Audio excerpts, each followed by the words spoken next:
भाभी, ओ भाभी, अरे आप अब तक तैयार नहीं हुई। ये चौथी बार भेजा है माँ ने आपको बुलाने। अगर अब की बार आपको लेकर नहीं गई तो आपका तो पता नहीं, मेरी जरूर पिटाई हो जाएगी। बस ये ब्लशर और लिपस्टिक लगा लूं, बस 2 मिनट फिर चलते हैं। ये कहकर घर की नई नवेली बहू मानसी वापस से अपना मेकअप करने लगी। उसकी ननद सोमी उसके पास आकर खड़ी हो गई और फिर, अरे बाप रे भाभी, आपकी पलकें तो झड़ गई। नहीं सोमी, ये नकली पलके हैं। ये देखो, इस लैश ग्लू से इन्हें आंखों पर लगाते हैं। कमाल है ये तो। और ये क्या है भाभी? ये ब्लशर और ये हाइलाइटर है, और ये है आई शेडोज की पैलेट। और एक चीज दिखाऊं, ये देखो, ये मेरा लिपस्टिक का कलेक्शन। अरे वाह भाभी, आपके पास तो मेकअप का कितना सारा सामान है। मेरे पास तो बस एक गुलाबी लिपस्टिक है जो मेरे बहुत जिद करने पर माँ ने दिलवाई थी, वो भी 1 साल पहले।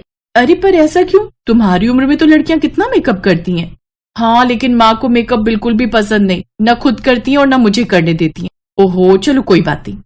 अब से मेकअप के लिए तुम्हें जो कुछ भी चाहिए हो तुम मुझसे ले लेना। अब उससे अच्छा ये नहीं होगा कि आप ही मेरा मेकअप कर दिया करो, क्योंकि सच बताऊं तो मुझे मेकअप करना नहीं आता। तो फिर चलो आओ यहाँ बैठो, मैं आज ही तुम्हारा मेकअप करती हूँ।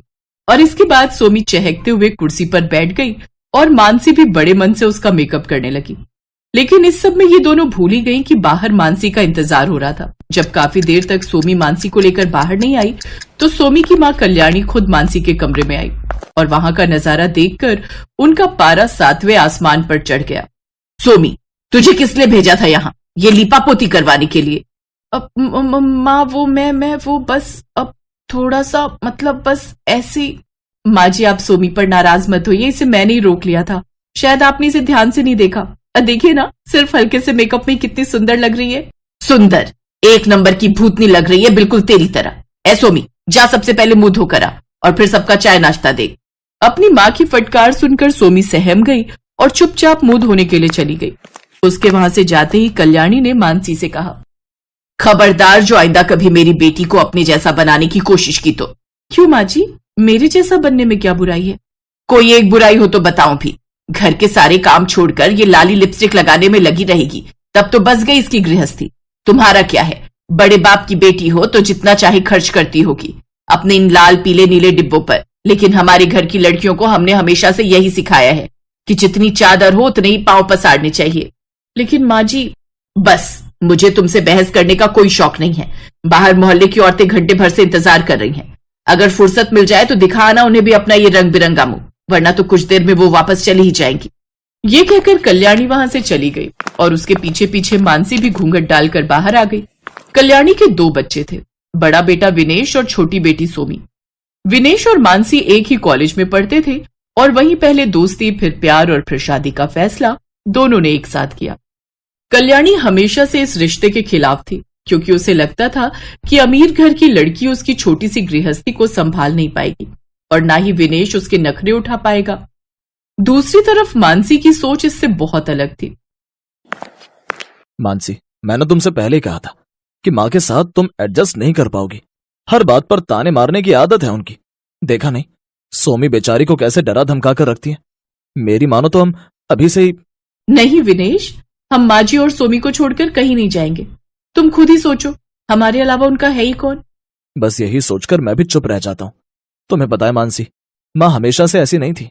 जब बाबूजी जिंदा थे तो उन्हें भी सजने सवरने का बहुत शौक था, लेकिन बाबूजी के जाने के बाद रंगों से एक अजीब सी चिढ़ हो गई उन्हें। शायद कम उम्र में विधवा हो जाने का जो दुख मेरी माँ ने झेला है, उसी वजह से वो आज ऐसी हो गई हैं। कोई बात नहीं विनेश, मैं समझती हूँ और मेरा यकीन करो, मुझे माँ जी की किसी भी बात का बुरा नहीं लगा। बस अब मुझे उस दिन का इंतजार है जब मैं उनका दिल जीतकर उनके चेहरे पर मुस्कुराहट ला सकूंगी। ओफो, आज फिर आटा गीला हो गया मुझसे। अब क्या करूं? माँ जी देखेंगी तो बहुत गुस्सा करेंगी। नहीं करेंगी, क्योंकि माँ के आने से पहले ही मैं इस आटे को ठीक कर दूंगी। लाओ भाभी, मुझे दो। थैंक्स सोमी, सच में अगर तुम ना होती तो मेरा क्या होता? अरे भाभी, ये इतना बड़ा भी काम नहीं है। वैसे भाभी, आपको आज शाम को कुछ काम है क्या? आप अच्छा छोड़ो, जाने दो। अरे ऐसे कैसे जाने दो, बताओ ना, मैं बिल्कुल फ्री हूँ शाम को। क्या सीखना है आज? अब मुझे ना आईलाइनर लगाना सीखना है। मेरी सारी दोस्तें लगाती है पर मुझे ही नहीं आता। सिखा तो मैं दूंगी, लेकिन तुम्हें उसकी हर रोज प्रैक्टिस करनी होगी, तभी हाथ सेट होगा। अच्छा, तो फिर जाने दो। आज तो माँ कीर्तनों में गई है तो लगा सकती थी, पर रोज कैसे लगाऊंगी? तुम खुद को नहीं लगा सकती पर मुझे तो लगा सकती हो। क्या मतलब भाभी? मतलब ये ननद रानी कि आज से हर शाम जब माँ जी पूजा पाठ करती हैं तो मैं तुम्हें फुल मेकअप करना सिखाऊंगी, और हर सुबह जब माँ जी मंदिर जाती हैं तो तुम मेरा मेकअप किया करना। इससे तुम्हारी प्रैक्टिस भी हो जाएगी और माँ जी को पता भी नहीं चलेगा। मानसी की बात सुनकर सोमी बहुत खुश हो गई। और फिर कुछ दिनों के बाद, अरे बिमला, तूने मेरी सोमी को देखा क्या कहीं?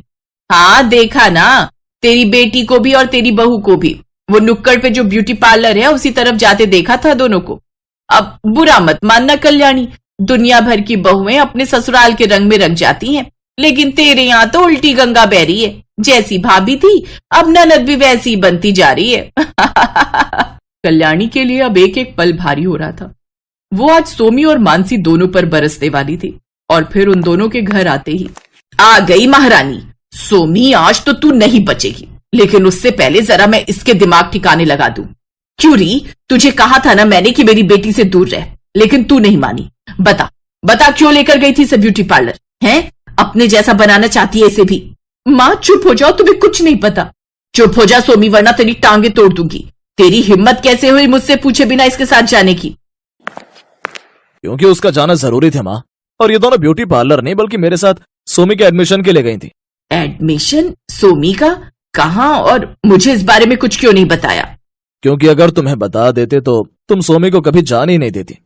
माँ, मैंने और मानसी ने सोमी को एक अच्छे इंस्टीट्यूट से ब्यूटिशियन का कोर्स करवाने का फैसला किया है।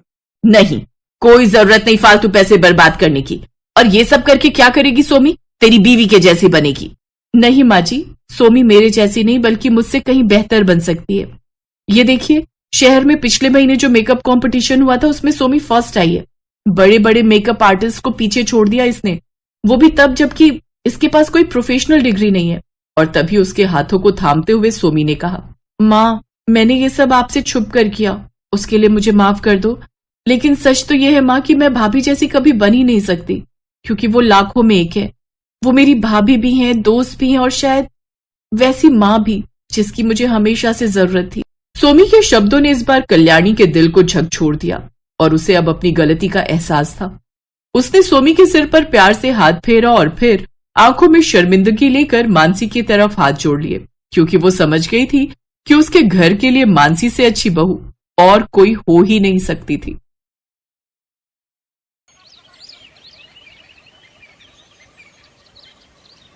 अरे माला, जल्दी करना, देर हो रही है। बस भाभी आ गई, मैं जरा चप्पल पहन लूं। जल्दी आ जा, नहीं तो तेरे भैया गुस्सा करेंगे। आ गई भाभी। भाभी, आज साइकिल पर पीछे मैं बैठूंगी। अच्छा दादी, और मैं कहाँ बैठूंगी? आप आगे बैठ जाओ ना, जैसे मैं बैठती हूँ। हट पगली, साइकिल पर आगे छोटे बच्चे बैठते हैं, बड़े नहीं। ये कहानी है माला और सरिता की। माला और किशन भाई बहन थे।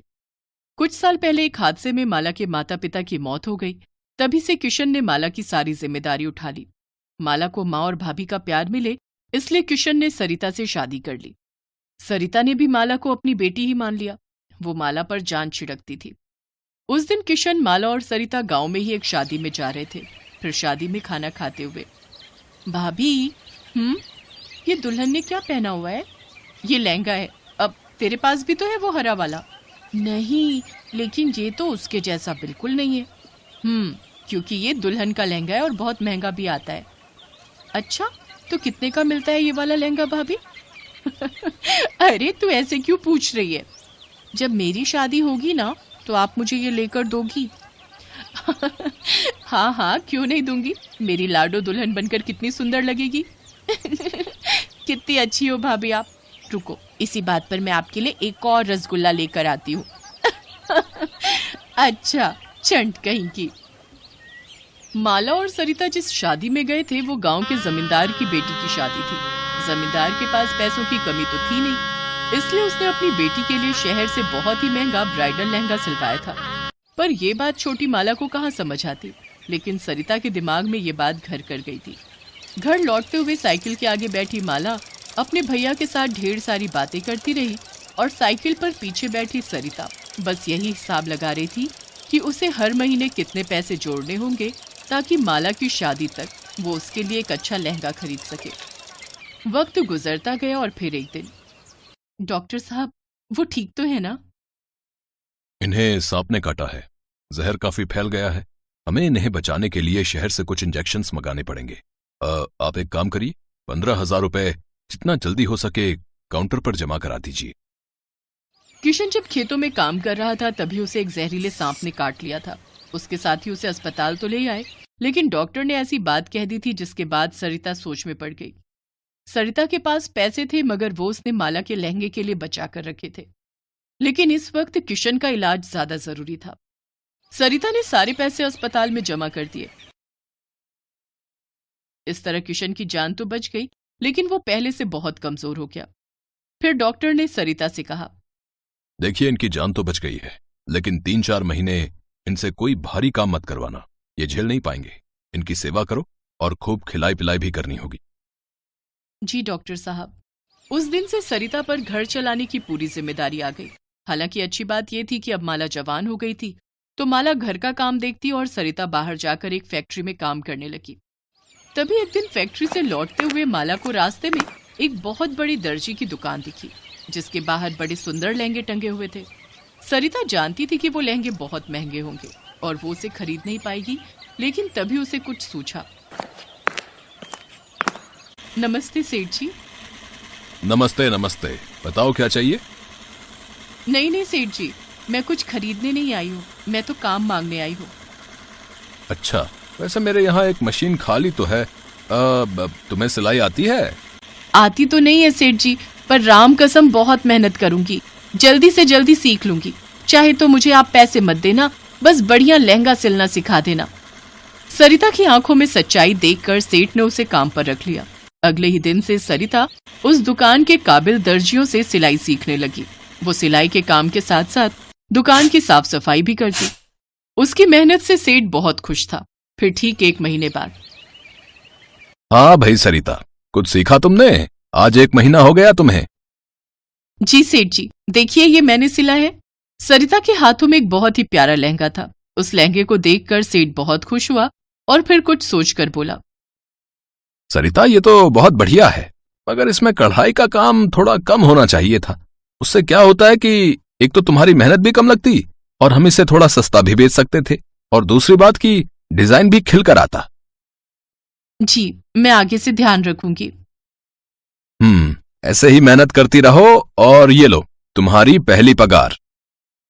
इतना कहकर सेठ ने सरिता के हाथों में 10,000 रुपए रख दिए। सरिता को इसकी उम्मीद नहीं थी। उसने फौरन घर के लिए ढेर सारा राशन खरीद लिया। इधर किशन भी अब ठीक हो चुका था और अपने काम पर भी जाने लगा। इस बीच माला की शादी तय हो गई, लेकिन माला जानती थी कि उसके भाई भाभी कितनी मुश्किलों से घर का खर्च चला रहे थे। उसकी बचपन से बस एक ही ख्वाहिश थी कि वो अपनी शादी में बढ़िया लहंगा पहने, लेकिन बचपन की जिद को जवानी की समझदारी ने दबा दिया। उसने अपना मन मार लिया और किसी से कुछ नहीं कहा। ऐसे ही कुछ और वक्त बीता और फिर माला की शादी का दिन भी आ गया। माला, माला, दरवाजा खोल जल्दी। जी भाभी। देखो भाभी, ये साड़ी मुझ पर जच रही है ना? सुंदर लग रही हूं ना? अरे पगली, इतनी बड़ी भी नहीं हुई कि अपनी भाभी से कुछ छुपा पाए। सेठ जी अंदर आ जाइए, ये है मेरी गुड़िया। शादी बहुत बहुत मुबारक हो बेटी। शुक्रिया सेठ जी। खुश रहो, और ये लो, ये तुम्हारी भाभी की तरफ से तुम्हारे लिए तोहफा। माला ने फौरन उस थैले को खोला तो उसमें बहुत ही खूबसूरत लहंगा था।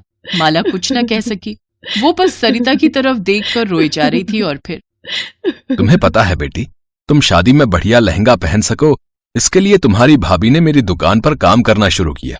दिन रात सिलाई का काम सीखा, और फिर हर रोज थोड़ा थोड़ा करके इसने अपने हाथों से तुम्हारे लिए ये लहंगा सिला है। पर सेठ जी, आपके बिना ये मुमकिन ना हो पाता। अरे मैंने तो सिर्फ तुम्हें कपड़ा दिया, लेकिन तुमने अपना सब कुछ दे दिया इसमें। ये लहंगा सच में अनमोल है। मुझे नहीं पता कि इस गांव में इतना महंगा लहंगा आज तक किसी दुल्हन ने पहना है कि नहीं। नहीं पहना होगा सेठ जी, क्योंकि किसी भी दुल्हन के पास इतना प्यार करने वाली माँ जैसी भाभी थोड़ी ही होगी। भाभी,